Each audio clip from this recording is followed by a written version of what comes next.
Hello everyone, welcome to my channel. I am a second Prof BMS student and I recently gave my first Prof exams. Today we will see how to study in first Prof.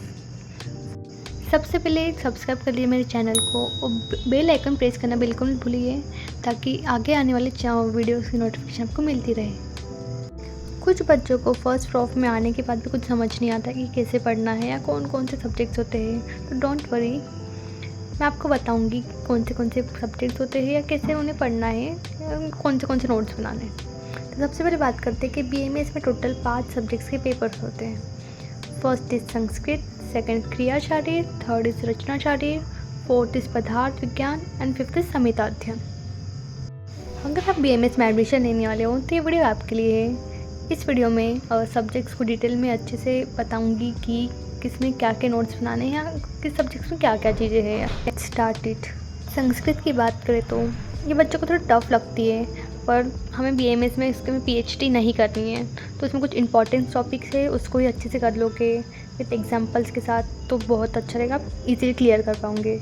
और इसमें सबसे main बात है कि आपको notes ज़रूर बनाने हैं, क्योंकि नोट्स ईजीली आपको एग्ज़ाम का टाइम हेल्प करेंगे।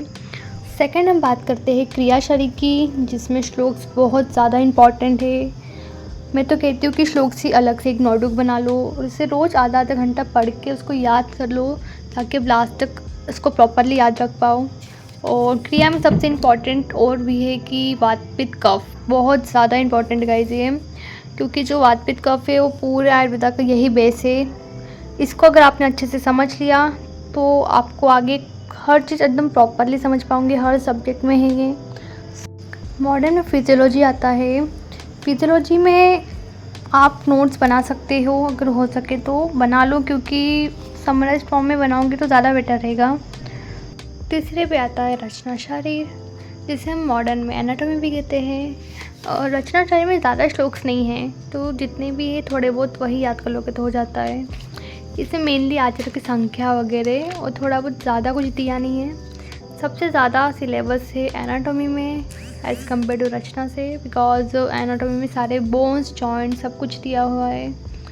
और इसका तो मैं कहती हूँ कि स्टार्टिंग से ही नोट्स बनाते चलो गाइस, बिकॉज लास्ट में आते आते अब कुछ समझ नहीं आएगा कि बुक से ही पढ़ोगे तो एनाटॉमी का तो नोट्स बनाना बहुत ज़्यादा कंपल्सरी इम्पॉर्टेंट है अगर आप गुड मार्क्स स्कोर करना चाहते हो तो।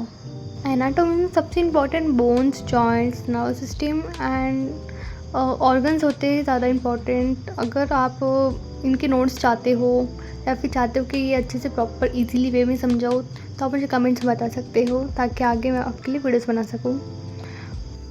फोर्थ है पदार्थ विज्ञान।